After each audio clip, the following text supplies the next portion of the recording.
Students, welcome to simple solution centre.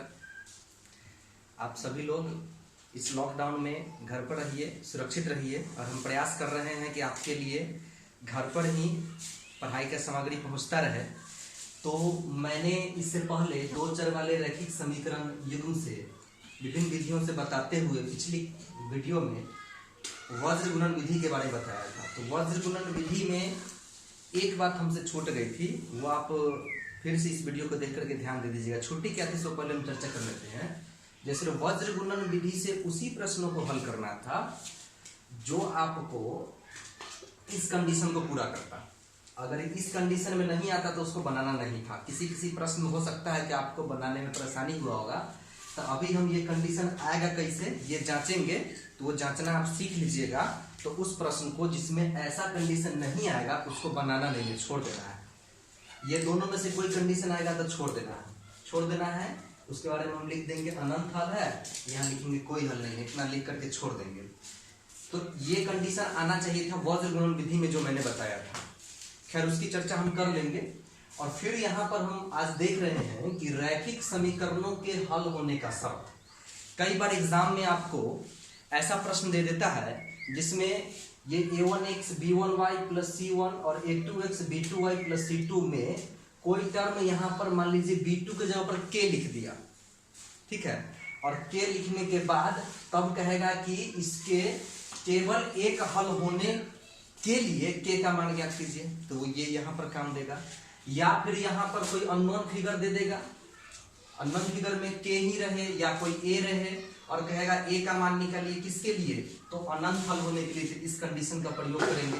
तो सबसे पहले हम सीखेंगे कि यह कंडीशन हम लगाए कैसे इस कंडीशन को प्रश्न में हम लगाए, ये हम सीखेंगे।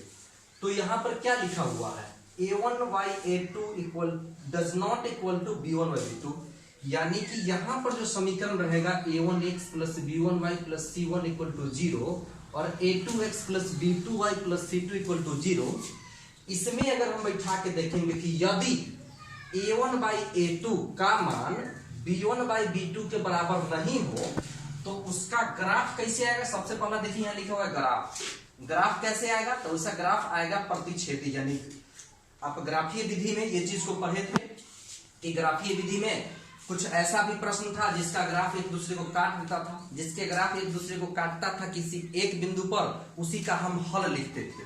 तो यहाँ देखिए, यहाँ पर एक समीकरण का ग्राफ ये है और दूसरे का ग्राफ ये है। ये दोनों ग्राफ एक दूसरे को एक बिंदु पर छेद कर रहे हैं, प्रतिच्छेद कर रहे हैं, काट रहे हैं, इसलिए इस ग्राफ को हम प्रतिच्छेदी कहते हैं। और कितने बिंदु पर काट रहे हैं, केवल एक बिंदु पर काट रहे हैं, इसलिए इसके केवल एक हल होंगे। ये दोनों ग्राफ ऐसा कंडीशन में ग्राफ भी अगर हम बनाएंगे तो केवल और केवल एक बिंदु पर काटेगा, इसलिए इसका केवल एक हल होगा। और जब एक हल होगा तो जिसमें हल होता है वह निश्चित रूप से संगत होता है। संगत का मतलब कहीं ना कहीं ये साथ मिल गया। तो देखिए यहाँ पर साथ टकराया था, इसलिए ये संगत हो गया। तो आपको ये कंडीशन आएगा तो प्रतिच्छेदी भी याद रखना है, ग्राफ ऐसा बनेगा ये याद रखना है। फिर संगत होगा, पूछेगा संगत है क्या संगत, तो ये याद रखना है। फिर पूछेगा हलों की संख्या कितनी है, तो ये याद रखना है।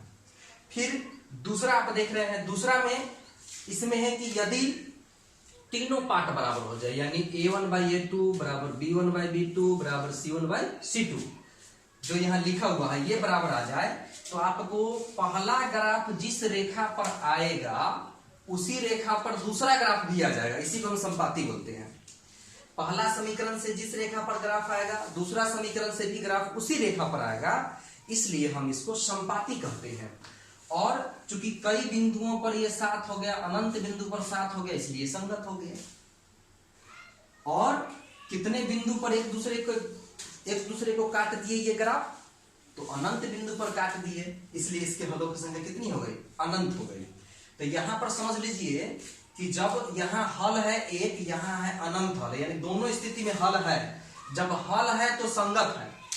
और नीचे वाला में देखिए कि if a1 by a2 equal to b1 by b2 does not equal to c1 by c2, अगर ऐसा कंडीशन आ जाए उस स्थिति में ग्राफ एक दूसरे को कहीं नहीं काटेंगे। मान लीजिए कि ये समीकरण फर्स्ट का ग्राफ ऐसे आपको आया तो सेकंड का ऐसे आ जाएगा, यानी एक दूसरे के पैरेलल हो जाएगा, समांतर हो जाएगा, रेलवे की पटरी की तरह हो जाएगा। तो रेल का पटरी तो कहीं एक दूसरे को काटता नहीं है, और कहीं जब मिलेगा ही नहीं तो हल होगा ही नहीं, इसलिए इसके हो गए कोई हल नहीं। और कहीं नहीं मिला इसलिए इसको कह दिए हम असंगत। बहुत आसान है इस सारणी को याद रखना। तो सबसे पहले आप क्या काम कीजिए, कलम कॉपी लेकर के इस सारणी को बना लीजिए। इस सारणी को बना लीजिएगा, और जैसे हम समझाए हैं ग्राफ की सहायता से संगत असंगत, उस तरह से आप बार बार इस वीडियो को देख करके समझिएगा, कितना बात समझ में आ जाएगा। ऑब्जेक्टिव में बहुत सारा प्रश्न इसमें से आएगा, ऐसा कंडीशन दिया हो रहेगा, वहां से आपको बहुत सारे प्रश्न ऑब्जेक्टिव बन जाएंगे, उसके सॉल्यूशन मिल जाएंगे आपको क्वेश्चन का, अगर ये कंडीशन आपको पता होता है तो। इसलिए इस कंडीशन को हमेशा आपको याद रखना है। तो अब यहां आप देख रहे हैं ये कंडीशन है, तो इसी में से हम उठाएंगे। अब चूंकि यहां पर डायरेक्ट थ्योरी दिया हुआ है तो आपको समझने में कुछ परेशानी होगी, तो हम एक एग्जाम्पल लेते हैं। तो आप इस एग्जाम्पल में देख सकते हैं कि हम किसी टर्म का एक एग्जाम्पल ले लिए हैं, 2x + 3y - 12 = 0, a1x + b1y + c1 = 0, फिर 3x - 2y - 5 = 0, इस टर्म पर सजा दिए हैं। अब मैंने जो कहा है ये 3 कंडीशन है, इसी 3 कंडीशन में से खोजते हैं कि इसमें से कौन सा कंडीशन लागू होता है। ऐसा समीकरण अगर दिया रहे तो हम कैसे जानेंगे कि कितने हल है। तो सबसे पहले हमको जानना पड़ेगा कि a1 कितना है, तो कंपेयर कीजिए इससे। a1 कितना है, 2 है, b1 3 है, c1 -12 है, a2 x को छोड़ के a2 3 है, y को छोड़ के b2, y को छोड़ के -2 यानी b2 -2 है, और c2 -5 है। यानी इससे कंपेयर करेंगे a1 a2 a1 b1 c1 और a2 b2 c2 आपको मालूम हो जाएगा। आपकी इच्छा होगी तो आप लिख भी लीजिएगा कि a1 बराबर कितना लिख लेंगे, यहाँ पर a1 बराबर 2, b1 बराबर 3 आप लिख सकते हैं। हम शॉर्टकट में थोड़ा बता देते हैं बिना लिखे हुए। आप देख लीजिए हमको क्या करना है, a1/a2 निकालना है। तो चलिए a1/a2 निकालते हैं। तो बताइए a1 कितना है, इससे कंपेयर कीजिए इसको। तो a1 हमारा है 2, b1 कितना है, सॉरी a2, a1/a2 है ना, तो a2 कितना है, तो a2 देख लीजिए 3 है, तो ये आ गया 2/3। कटने वाला है तो काटेंगे, नहीं कटने वाला है तो नहीं काटेंगे। चलिए उसके बाद निकालना है हमको b1/b2, तो b1/b2, तो b1 देख लीजिए यहां से कंपेयर कीजिए इसको, तो b1 हमारा 3 है, और b2 कितना है, तो b2 यहां पर -2 है। तो देख लीजिए ये 2/3 आ गया और ये 3/-2 आ गया, क्या दोनों इक्वल है? 2/3 और 3/-2 निश्चित रूप से इक्वल नहीं है, निश्चित रूप से बराबर नहीं है। तो हम देखें कि ऐसा कंडीशन आ गया, ये दोनों बराबर नहीं है ना, ये दोनों बराबर नहीं आया, यानी ये कंडीशन आ गया। तो जब दोनों यहां पर 3 तक कब जाएंगे, 2 ही में हमको बराबर नहीं मिला, यानी 2 ही में ये पता चल गया कि बराबर नहीं है, तो हम तीसरा नहीं निकालेंगे। क्यों? क्योंकि देखिए तीसरा पार्ट निकालने के लिए ये दोनों बराबर होना चाहिए था, इसमें भी जाइए तीसरा पार्ट निकालने के लिए ये दोनों बराबर होना चाहिए था। तो पहले ही हमको ये दोनों बराबर नहीं मिला, यानी कि ये कंडीशन मिल गया। ये कंडीशन मिल गया तो हम तीसरा यानी c1/c2 नहीं निकालेंगे, यहीं से निर्णय कर लेंगे दोनों बराबर नहीं है, चूंकि a1/a2 does not equal to b1/b2। तो इस प्रश्न में पूछा क्या जा सकता था, तो आपसे पूछा जा सकता है, ये प्रश्न दे दे, 2 समीकरण दे दे, आप पूछेगा इसमें हलों की संख्या कितनी है, या फिर इसके संगत हल है या असंगत हल है, या फिर पूछ सकता है इसका ग्राफ समांतर आएगा, संपाती आएगा या प्रतिच्छेदी आएगा। सबका जवाब यहां से मिल जाएगा। तो ये जो कंडीशन आ गया हमको, तो देखिए यहां है, अगर पूछेगा इसके बारे में प्रतिच्छेदी संपाती समांतर, तो ये किसमें है, प्रतिच्छेदी में है, तो इसका आंसर प्रतिच्छेदी हो जाएगा। उसके बाद संगत असंगत में पूछेगा तो आंसर क्या है, संगत है। अगर हलों की संख्या पूछ रहा है तो हम कहेंगे इसमें केवल एक हल है या अद्वितीय हल है, यूनिक सॉल्यूशन है, यानी केवल एक हल होता है, उसी को हम अद्वितीय हल कहते हैं या यूनिक सॉल्यूशन कहते हैं। तो यहां से हम समझ गए। और भी प्रश्न होंगे जिसमें कोई कंडीशन इसमें आ जाएगा, कोई इसमें आ जाएगा, तो आप बना सकते हैं। और इसमें एक और प्रकार के क्वेश्चन आएंगे जिसको हम अभी देखते हैं। तो देखिए यहां पर इस टाइप के प्रश्न रहेंगे, और भी कई प्रकार के प्रश्न आपके किताब में होंगे, लेकिन एक ही क्वेश्चन मैं यहाँ बता देता हूँ, आप अच्छी तरह से अगर समझ लेते हैं तो एक भी प्रश्न न एग्जाम में छूटेगा और न ही आपकी किताब में छूटेगा। तो देखिए कैसे बनेगा, क्योंकि एक प्रश्न है लेकिन इसमें 3 कंडीशन है, तीनों कंडीशन से हल निकालना है। समीकरण है, क्वेश्चन है आपका, के किस मान के लिए रैखिक समीकरण युग्म x + 2y = 3 and 5x + ky + 7 = 0 का एक अद्वितीय हल होगा। पहला कंडीशन के अनुसार निकालना है। फिर इसी समीकरण का के किस मान के लिए कोई हल नहीं होगा, और इसी समीकरण में के किस मान के लिए अपरिमित रूप से अनेक हल होंगे। तो पहला कंडीशन से बनाने के लिए हम लेंगे, उससे पहले इसको हम थोड़ा सुधार लेते हैं समीकरण को। जैसे हम देखे हैं कि अभी तक कंडीशन क्या बैठा हुआ था, a1x + b1y + c1 = 0, लेकिन इसमें c का पार्ट इधर है तो इसको इधर पहले कर लीजिए। इसको लिख लेते हैं सॉल्यूशन करने के लिए। पहले लिख लेते हैं x + 2y और 3 को इस पर ले आइए तो -3 = 0। उसके बाद आ जाइए 5x + ky + 7 = 0। यहां मैं लिख लेता हूं a1 b1 का मान। देखिए a1 का मान हमारा है, यहाँ कुछ नहीं तो पीछे 1 है, a1x है, 1 है सॉरी। a1 का मान कितना है, x का गुणांक 1, और b1 का मान y का गुणांक 2, और c1 का मान कितना है, तो c1 -3 है। फिर इसमें आ जाइए a2, तो a2 कितना है, x का गुणांक 5 है, b2 कितना है वो देख लीजिए, b2 का मान y का गुणांक k है, यही k का मान निकालना है, और c2 का मान कितना है, तो 7 है। अब मैं सारा चीज लिख लिया हूं, तो अब जो प्रश्न पूछ रहा है उसके आधार पर कंडीशन को लिखेंगे और हल करेंगे। तो पहला प्रश्न है कि का एक अद्वितीय हो। तो मैंने पिछले मतलब इससे पीछे बताया है कि सारणी में दिया हुआ है अद्वितीय हल के लिए क्या शर्त है, अपरिमित रूप से अनेक हल के लिए क्या शर्त है, और कोई हल नहीं होने के लिए क्या शर्त है। तो पहले तो मैं शर्त लिखूंगा। तो पहला बनाने के लिए है कि आपको अद्वितीय हल होगा, तो लिखते हैं अद्वितीय हल होने का शर्त। अद्वितीय हल होने का शर्त। तो देखिए शर्त कैसे लिखा है, अद्वितीय हल होने का शर्त क्या है, आपको याद है पीछे बताया है। तो अद्वितीय हल होने के लिए शर्त हमारा है a1/a2 does not equal to b1/b2, यही शर्त है। तो इस शर्त पर आप क्या काम कीजिए, बैठा दीजिए। a1 का वैल्यू कितना है, 1, और a2 का वैल्यू है 5, does not equal to लिखाएगा। b1 का मान है 2 और b2 का मान है k। इसको तिरछा गुना कर दीजिए, तिरछा गुना कीजिएगा तो k का मान k × 1 k हो जाएगा, और 5 × 10, यानी कि इसमें प्रश्न इसका उत्तर क्या हो गया।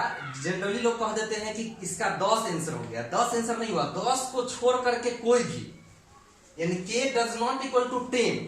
इसका मतलब यह हुआ कि k का मान 10 को छोड़ करके कोई भी यहां अगर हम डाल दे तो उसका हल अद्वितीय हो जाएगा, यानी कि केवल एक हल निकलेगा, प्रतिच्छेदी हो जाएगा। k का कोई ना कोई मान यहां चाहिए ना, तो k का मान कितना रखेंगे, तो k का मान यहां कह रहा है does not equal to 10। It means 10 छोड़ के कोई और भी 1 2 3 या 10 से कम 10 से ज्यादा कोई भी ले सकते हैं, तो आपका हल कैसा प्राप्त होगा, अद्वितीय। तो यहां लिख देंगे 10 के अतिरिक्त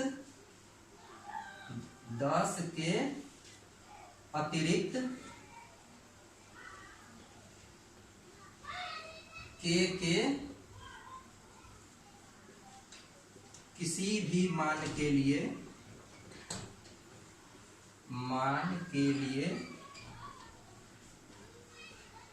अद्वितीय हल होगा,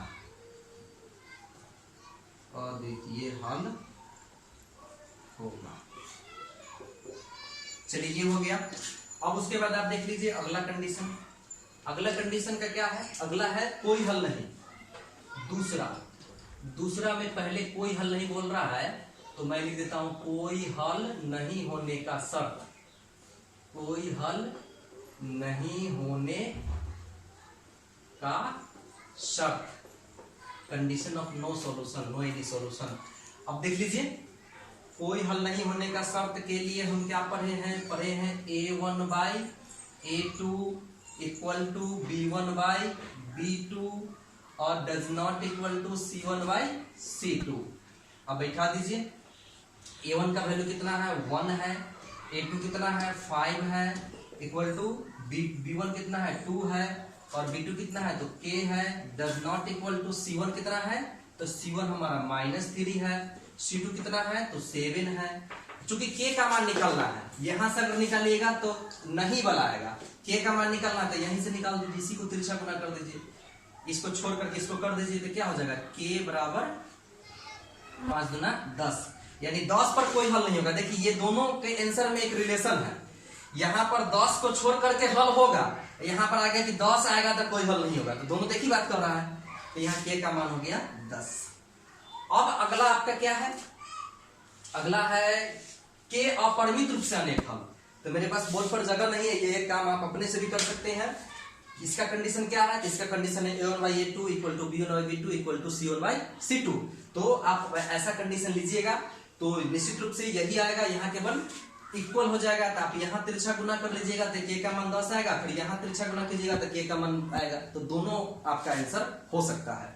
तो आप इस तरह से जो अननोन दिया हुआ रहेगा उसका भी मान निकाल सकते हैं, ऑब्जेक्टिव प्रश्न को भी बना सकते हैं। तो हम आपसे आग्रह यही करेंगे कि इस वीडियो को कई बार बार बार देखें, अपने कॉपी में नोट करें, और एक और सलाह मेरा रहेगा कि आप एक्सरसाइज स्टार्ट करने से पहले एग्जाम्पल को एक बार जरूर सोल्व करें, क्योंकि आप एग्जाम्पल सोल्व करते हैं तो आपकी 80% प्रॉब्लम यूं ही समाप्त हो जाती है। इसलिए सभी विद्यार्थी से आग्रह है कि आप एग्जाम्पल जरूर बनाएं, और एग्जाम्पल बनाने के बाद ही एक्सरसाइज बनाएं। इस वीडियो को एक बार देख ले, अपने कॉपी में नोट कर ले जो नोटेबल पॉइंट है, तब बनाएं, जरूर बनेगा। तो हम उम्मीद करते हैं कि आपको अच्छा लगा होगा। अगर यह वीडियो अच्छा लगा, समझ में आ गया तो लाइक कर दीजिए, और इस वीडियो को, चैनल को सब्सक्राइब कर दीजिए और शेयर भी कर दीजिए। धन्यवाद।